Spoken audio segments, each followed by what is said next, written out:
Hola, muy buenas.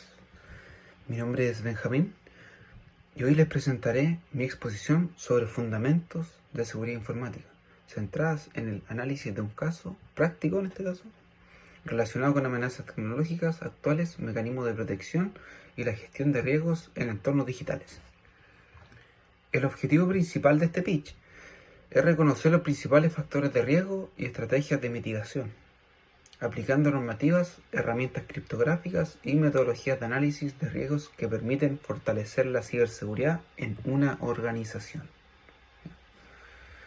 Como punto número 1 tenemos el reconocimiento de amenazas tecnológicas. En el caso ya previamente analizado, se identificaron amenazas tecnológicas derivadas de la exposición de datos en servidores mal configurados y accesos no cifrados, como por ejemplo un sistema que yo me encuentro desarrollando en donde encontré todo este tipo de vulnerabilidades. Y estas amenazas están alineadas con hallazgos internacionales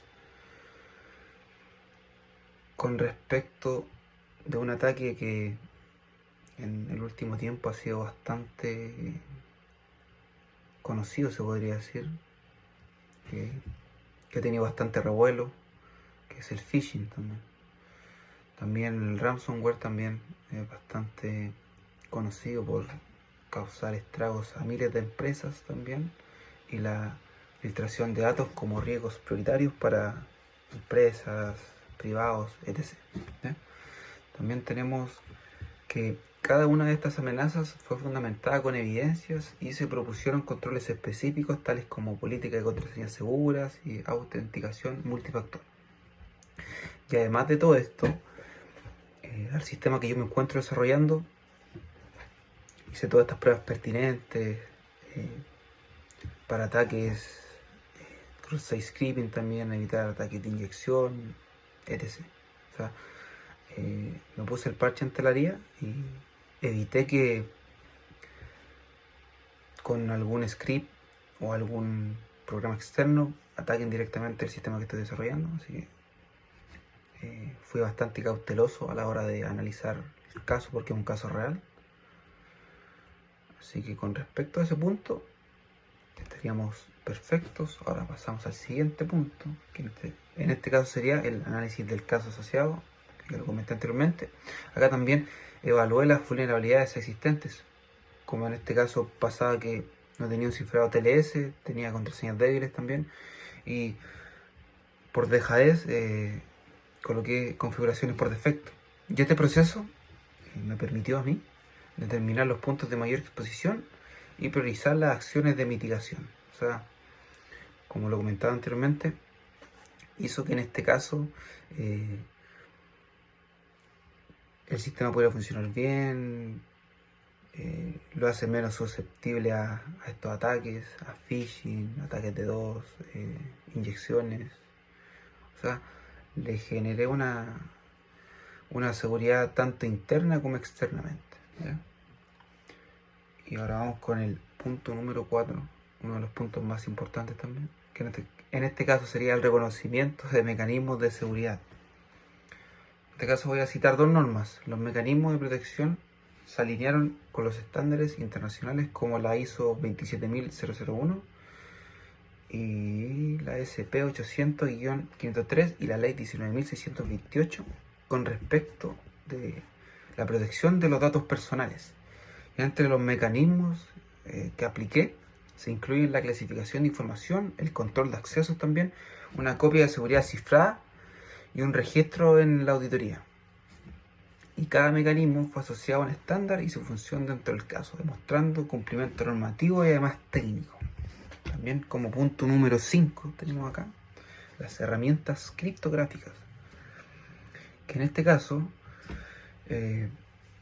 yo fundamenté totalmente esto en una herramienta criptográfica como la AES 256 para el cifrado de datos en tránsito y RSA para la firma digital. También justifiqué por qué en algunos sistemas no era viable aplicar ciertas herramientas y en el mío sí también, explicando las limitaciones técnicas y cómo se compensaron mediante políticas de acceso, como lo comenté anteriormente. Y esto así a mí me asegura, además a la empresa, la confidencialidad, integridad y autenticidad de la información. O sea, trabajamos bajo un plano seguro. Y como punto número 6 tenemos la evaluación de consecuencias de los ataques. Yo aquí realicé una evaluación de las posibles consecuencias de ataques exitosos, como por ejemplo, las pérdidas de los datos sensibles, la interrupción de servicios críticos, el impacto reputacional y además legal también. Porque el sistema que me encuentro desarrollando en este momento es para un organismo público, que la información es bastante, no sé si la palabra es privilegiada, podría decir que sí, privilegiada y privada, muy privada. Esa información no se puede percibir por ningún lado. O sea, es un tema bastante complejo con respecto a lo que me encuentro trabajando. Así que tomé estos 3 puntos y también cabe destacar que cada una de estas fue analizada considerando su probabilidad y severidad y se vincularon con los principios de la seguridad informática, como los comenté anteriormente: confidencialidad, integridad y disponibilidad. Y como punto número 7 tenemos que la vinculación de objetivos de la gestión de riesgo, ¿ya? Aquí mis objetivos es que lo que se busca en realidad cuando uno desarrolla un sistema es proteger los activos críticos de información, o sea, toda la información que se ingresa, la información también que se almacena dentro de un sistema. También garantizar la continuidad operativa, es un punto muy importante también. También reducir la probabilidad de incidentes en este caso, o sea, evitar que haya alguna fuga de datos, etc. También asegurar el cumplimiento normativo, eso es muy importante también. Estos objetivos fueron clasificados y medidos según su impacto y se mantuvo una relación directa con las políticas de seguridad del entorno analizado. Como punto número 8 tenemos que la comparativa de metodologías de análisis de riesgo. En este caso se aplicaron 2 metodologías reconocidas, la Octave y la ISO 31000. Se realizó una comparativa entre ambas, destacando que Octave se centra en la gestión de activos y amenazas, mientras que la ISO 31000 ofrece un enfoque estructurado de evaluación y control continuo. Y ambas se usaron correctamente para identificar, evaluar y priorizar los riesgos detectados.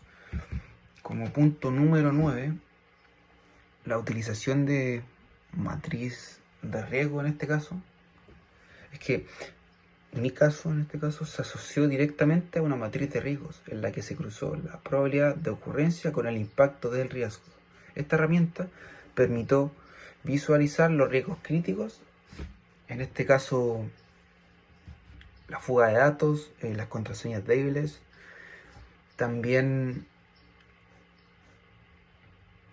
la carga de información, porque además en mi sistema se puede hacer una carga masiva de información, base de datos que están en Excel o base de datos directamente de SQL que almacena la información, y esos detalles que acabo de decir se encontraban en una zona crítica de zona roja. Era bastante peligroso, ya que tenía configuraciones por defecto, pero ya se solucionaron.